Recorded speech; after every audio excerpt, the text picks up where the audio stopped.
ಮಂಗಳೂರಿನಲ್ಲಿ ಇದೇ ಮೊದಲ ಬಾರಿಗೆ ಪತ್ರಕರ್ತರ ರಾಜ್ಯ ಸಮ್ಮೇಳನ ಆಯೋಜಿಸಲಾಗಿತ್ತು.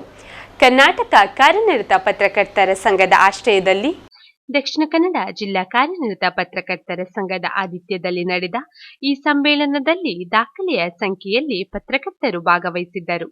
ಸಮ್ಮೇಳನ ಹೇಗಿತ್ತು, ಏನೆಲ್ಲ ವಿಶೇಷತೆ ಇತ್ತು ಎಂಬುದರ ಬಗ್ಗೆ ಸಂಘದ ರಾಜ್ಯಾಧ್ಯಕ್ಷ ಶಿವಾನಂದ ಟಗರೂರು, ರಾಷ್ಟ್ರೀಯ ಅಧ್ಯಕ್ಷ ಮಲ್ಲಿಕಾರ್ಜುನ, ವಿವಿಧ ಜಿಲ್ಲೆಗಳ ಪತ್ರಕರ್ತರು ಹಾಗೂ ಅವರ ಕುಟುಂಬದ ಸದಸ್ಯರು ವ್ಯಕ್ತಪಡಿಸಿದ ಅಭಿಪ್ರಾಯ ಅವರ ಬಾಯಿ ಮಾತಿನಲ್ಲಿ ನಾವು ಕೇಳೋಣ.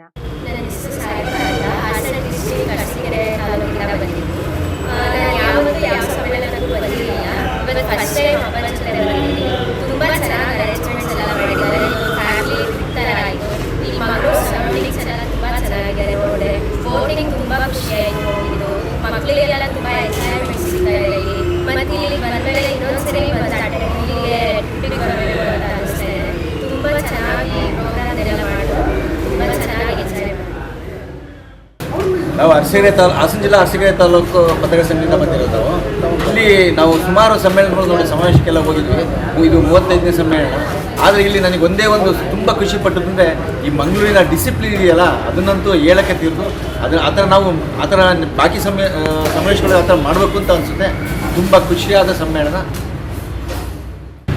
ನಾನು ನೇರ್ಲಿಗೆ ಮಲ್ಲೇಗೌಡ ಅಂತ, ಅರಸೀಕೆರೆ ತಾಲೂಕಿನ ಪ್ರತಿನಿಧಿ ಮತ್ತು ಹಾಸನ ಜಿಲ್ಲೆಯಲ್ಲಿ ಉಪಾಧ್ಯಕ್ಷನಾಗಿ ಕೆಲಸ ಮಾಡಿದ್ದೇನೆ. ಮತ್ತು ನಾನು ಸುಮಾರು ಸಮ್ಮೇಳನಗಳಲ್ಲಿ ಭಾಗವಹಿಸಿದ್ದೇನೆ. ಈ ದಕ್ಷಿಣ ಕನ್ನಡದಲ್ಲಿ ನಡೆದಂಥ ಸಮಾವೇಶ ಭಾಳ ತುಂಬ ಅದ್ಭುತವಾಗಿದೆ. ಅದ್ಭುತವಾಗಿ ನಡೆಯೋದಕ್ಕೆ ಕರ್ನಾಟಕ ರಾಜ್ಯದ ಪತ್ರಕರ್ತರ ಸಂಘದ ಅಧ್ಯಕ್ಷ ಶಿವಾನಂದ ಟಗರೂರು ಮತ್ತು ಅವರ ಸ್ನೇಹಿತರು ಮತ್ತು ದಕ್ಷಿಣ ಕನ್ನಡ ಜಿಲ್ಲಾ ಪದಾಧಿಕಾರಿಗಳು, ಶ್ರೀನಿವಾಸ ನಾಯ್ಕ ಮತ್ತು ಪದಾಧಿಕಾರಿಗಳು ಸೇರಿ ಅತ್ಯುತ್ತಮವಾದ ವ್ಯವಸ್ಥೆಯನ್ನು ಮಾಡಿದ್ದಾರೆ. ಊಟದ ವ್ಯವಸ್ಥೆ ಆಗಲಿ, ವಸತಿ ವ್ಯವಸ್ಥೆ ಆಗಲಿ ತುಂಬ ಅದ್ಭುತವಾಗಿ ಮಾಡಿದ್ದಾರೆ. ಮತ್ತು ಈ ಕರಾವಳಿಯ ಸಮಾವೇಶನ ನಾವೆಂದೂ ಮರೆಯೋಕ್ಕೆ ಸಾಧ್ಯ ಇಲ್ಲ. ಆ ರೀತಿ ನಡ್ಕೊಂಡಿದ್ದಾರೆ. ತುಂಬ ಚೆನ್ನಾಗಿ ಮಾಡಿದ್ದಾರೆ. ಅವರಿಗೆ ನಾವು ನಮ್ಮ ಅರಸೀಕೆರೆ ತಾಲೂಕು ಪತ್ರಕರ್ತರ ಸಂಘದ ಜಿಲ್ಲಾ ಸಂಘದ ಪರವಾಗಿ ಅವರಿಗೆ ಕೃತಜ್ಞತೆಗಳನ್ನು ಸಲ್ಲಿಸ್ತೇವೆ. ಮಂಗಳೂರಿನಲ್ಲಿ ನಡೆದಂಥ 2 ದಿನಗಳ ಪತ್ರಕರ್ತರ ಸಮ್ಮೇಳನ ಅತ್ಯಂತ ಯಶಸ್ವಿಯಾಗಿ, ಅಚ್ಚುಕಟ್ಟಾಗಿ, ಅರ್ಥಪೂರ್ಣವಾಗಿ ನಡೆಯಲಿಕ್ಕೆ ಕಾರಣಕರ್ತರಾಗಿರುವಂಥ ಎಲ್ಲ ಮಂಗಳೂರು ಪತ್ರಕರ್ತರ ಸಂಘದ ಕಾರ್ಯನಿರತ ಪತ್ರಕರ್ತರ ಸಂಘದ ಅಧ್ಯಕ್ಷರು, ಪದಾಧಿಕಾರಿಗಳು ಹಾಗೂ ಪ್ರೆಸ್ ಕ್ಲಬ್ನ ಪದಾಧಿಕಾರಿಗಳು, ಹಾಗೆ ಪ್ರೆಸ್ ಟ್ರಸ್ಟ್ನ ಪದಾಧಿಕಾರಿಗಳು ಎಲ್ಲರಿಗೂ ನಾನು ಮೊದಲಿಗೆ ಅಭಿನಂದನೆಗಳನ್ನು ಸಲ್ಲಿಸ್ತೇನೆ.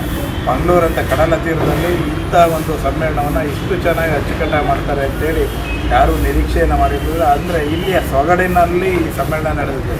ಇಲ್ಲಿ ಯಕ್ಷಗಾನ ಕಲೆ ಇರ್ಬೋದು, ಅಥವಾ ಇಲ್ಲಿಯ ಕಲ್ಚರ್ ಇರ್ಬೋದು, ಊಟದ ಕಲ್ಚರ್ ಇರ್ಬೋದು, ಬೇರೆ ಬೇರೆ ಎಲ್ಲವನ್ನು ಮೇಳೈಸುವ ರೀತಿಯಲ್ಲಿ ತುಂಬ ಚೆನ್ನಾಗಿ ಸಮ್ಮೇಳನವನ್ನು ಅಚ್ಚುಕಟ್ಟಾಗಿ ಮಾಡುವಂಥ ಪ್ರಯತ್ನವನ್ನು ಇಲ್ಲಿ ಮಾಡಿದ್ದಾರೆ. ಅಷ್ಟೇ ಅಲ್ಲ, ಇದೊಂದು ಸಾಹಿತ್ಯ ಸಮ್ಮೇಳನದ ದೊಡ್ಡ ಸಾಹಿತ್ಯ ಸಮ್ಮೇಳನಕ್ಕೆ ಹೋಲಿಸಿದ್ರೆ ಅದೊಂದು ಮಿನಿ ಸಾಹಿತ್ಯ ಸಮ್ಮೇಳನ ಅಂತಾರಲ್ಲ, ಹಂಗೆ ಈ ಪತ್ರಕರ್ತರ ಸಮ್ಮೇಳನ ಕೂಡ ಒಂದು ಸಾಹಿತ್ಯ ಸಮ್ಮೇಳನದ ಸ್ವರೂಪದಲ್ಲಿ ಮಾಡೋದಕ್ಕೆ ಈ ಎಫರ್ಟನ್ನು ಹಾಕಿದ್ದಾರೆ. ಇಲ್ಲಿ ವಿಜಯ ಪತ್ರಕರ್ತರ ಫೋಟೋ ಎಕ್ಸಿಬಿಷನನ್ನು ಮಾಡಿದರು, ಹಾಗೆ ವ್ಯಂಗ್ಯಚಿತ್ರಗಳ ಎಕ್ಸಿಬಿಷನನ್ನು ಮಾಡಿದರು. ಅದು ಬೇರೆ ಬೇರೆ ಕೌಂಟರ್ಗಳನ್ನು ಮಾಡಿ ಅದನ್ನು ಇನ್ನೂ ಚೆಂದಗೊಳಿಸುವಂಥ ಪ್ರಯತ್ನ ಮಾಡಿದರು. 2 ದಿನಗಳ ಕಾಲವೂ ಇಲ್ಲಿ ನಡೆದಂಥ ಸಾಂಸ್ಕೃತಿಕ ಕಾರ್ಯಕ್ರಮಗಳು, ವಿಶೇಷವಾಗಿ ಆಳ್ವಾಸರು ಅವರು ನಿನ್ನೆ ಅದ್ಭುತವಾದ ಕಾರ್ಯಕ್ರಮವನ್ನು ಇಲ್ಲಿ ಮಾಡಿದ್ದಾರೆ. ಅವರಿಗೆ ನಾವು ಮೋಹನ ಆಳ್ವ ಮತ್ತು ಅವರ ತಂಡವನ್ನು ಕಳಿಸ್ಲಿಕ್ಕೆ ಕಾರಣಕರ್ತರಾದಂಥ ಎಲ್ಲ ಸಂಸ್ಥೆಯ ಮುಖ್ಯಸ್ಥರಿಗೆ ನಾನು ಅಭಿನಂದನೆ ಸಲ್ಲಿಸ್ತೇನೆ. ಜೊತೆಗೆ ಇಲ್ಲಿ 2 ದಿನಗಳ ಬೇರೆ ಬೇರೆ ಸಂದರ್ಭಗಳಲ್ಲಿ ಪ್ರದರ್ಶನ ಮಾಡಿದಂಥ ಕಲ್ಚರಲ್ ಈವೆಂಟ್ ಏನಿದೆ, ಅಷ್ಟು ಈವೆಂಟ್ಗಳು ಕೂಡ ತುಂಬ ಚೆನ್ನಾಗಿ ಬಂದಿದ್ದಾವೆ. ಹಾಗಾಗಿ ಅವರು ಎಲ್ಲರಿಗೂ ಮತ್ತೊಮ್ಮೆ ನಾನು ಅಭಿನಂದನೆ ಸಲ್ಲಿಸ್ತೇನೆ. ವಿಶೇಷವಾಗಿ ಇಲ್ಲಿ ನಡೆದಂಥ ಗೋಷ್ಠಿಗಳು, ಯಾವ ಸಮ್ಮೇಳನದಲ್ಲೂ ನಾವು ಇಷ್ಟು ಗೋಷ್ಠಿಗಳನ್ನು ವಿಭಿನ್ನವಾಗಿ ತಂದಿರಲಿಲ್ಲ. ಈ ಸಲ ಮಂಗಳೂರು ಸಮ್ಮೇಳನದಲ್ಲಿ ವಿಭಿನ್ನವಾದ ಗೋಷ್ಠಿಗಳು ನಡೆದಿವೆ. ನಿನ್ನೆ ಮಹಿಳಾ ಗೋಷ್ಠಿ, ವಿಶೇಷವಾಗಿ ಅವರ ಮಹಿಳಾ ದಿನಾಚರಣೆ ದಿನವೇ ನಡೆದಿದ್ದು ಅದ್ಭುತವಾಗಿ ಗೋಷ್ಠಿ ನಡೆದಿದೆ. ಅದು ಅನೇಕ ವಿಚಾರಗಳನ್ನು ಅಲ್ಲಿ ಚರ್ಚೆಯನ್ನು ಮಾಡಿದ್ದಾರೆ. ಗ್ರಾಮೀಣ ಪತ್ರಿಕೋದ್ಯಮದ ಬಗ್ಗೆ ಚರ್ಚೆಗಳಾಗಿದ್ದಾವೆ, ಹಾಗೆ ಪತ್ರಕರ್ತರ ವೃತ್ತಿ ಸವಾಲುಗಳ ಬಗ್ಗೆ ಚರ್ಚೆಗಳಾಗಿದ್ದಾವೆ. ಹೀಗೆ ವಿಭಿನ್ನವಾಗಿ ಎಲ್ಲ ವಿಷಯ. ಇನ್ನೊಂದು ಅಂದರೆ ಕ್ರೂಸ್ನಲ್ಲಿ ಕರಾವಳಿಯ ತೀರದ ಅಭಿವೃದ್ಧಿ ಮತ್ತು ಪ್ರವಾಸೋದ್ಯಮ, ಇದಕ್ಕೆ ಒಂದು ಪ್ರತ್ಯೇಕ ಒಂದು ಗೋಷ್ಠಿ. ಇಲ್ಲೇನು ಸಾಧ್ಯತೆ ಇದೆ ಅಭಿವೃದ್ಧಿ ಮಾಡಲಿಕ್ಕೆ, ಪ್ರವಾಸೋದ್ಯಮದ ಮೂಲಕ ಈ ಕರಾವಳಿಯನ್ನು ಇನ್ನೂ ಅಭಿವೃದ್ಧಿಯ ಪಥದಲ್ಲಿ ಮುನ್ನಡೆಸಲಿಕ್ಕೆ ಏನು ಸಾಧ್ಯತೆ ಇದೆ ಅನ್ನೋದ್ರ ಬಗ್ಗೆ ಭಾಳ ಒಳ್ಳೆಯ ವಿಚಾರಗಳ ಬಗ್ಗೆ ಬೆಳಕುಗಳನ್ನು ಚೆಲ್ಲುವಂಥ ಮತ್ತೆ ಸರ್ಕಾರದ ಗಮನ ಸೆಳೆಯುವಂಥ ಒಂದು ಪ್ರಯತ್ನ ಕೂಡ ಈ ವೇದಿಕೆಯಲ್ಲಿ ಆಗಿದೆ. ಹಾಗಾಗಿ ಏನು ಕರ್ನಾಟಕ ಕಾರ್ಯನಿರತ ಪತ್ರಕರ್ತರ ಸಂಘ ನಾವೇನು ನಿರೀಕ್ಷೆ ಮಾಡಿ ಈ ಸಮ್ಮೇಳನವನ್ನು ಆಯೋಜನೆ ಮಾಡಿದ್ವಿ ಆ ನಿಟ್ಟಿನಲ್ಲಿ ಒಂದು ಯಶಸ್ವಿ ಹೆಜ್ಜೆ ಇಟ್ಟಿದೆ. ಹಲವಾರು ವಿಚಾರಗಳಲ್ಲಿ ಮಂಥನ ಆಗಿದೆ, ಚಿಂತನ ಆಗಿದೆ, ಮೇಳೈಸಿದ ಎಲ್ಲ ವಿಚಾರಗಳ ಬಗ್ಗೆ ಬೆಳಕು ಚೆಲ್ಲುವಂಥ ವೃತ್ತಿಗೆ ಸಂಬಂಧಪಟ್ಟಂಥ ವಿಚಾರಗಳ ಬಗ್ಗೆ ಅತ್ಯದ್ಭುತವಾದಂಥ ವಿಚಾರಗಳನ್ನು ಇಲ್ಲಿ ಮಂಡನೆ ಮಾಡಿದ್ದಾರೆ. ಅದಕ್ಕೆ ಆಗಿ ಇಲ್ಲಿ ಭಾಗವಹಿಸಿದಂಥ ಈ ಕಾರ್ಯಕ್ರಮದಲ್ಲಿ ಭಾಗವಹಿಸಿದಂಥ ಎಲ್ಲರಿಗೆ ಕರ್ನಾಟಕ ಕಾರ್ಯನಿರತ ಪತ್ರಕರ್ತರ ಸಂಘದ ಪರವಾಗಿ ಅಭಿನಂದನೆ ಸಲ್ಲಿಸ್ತೇನೆ.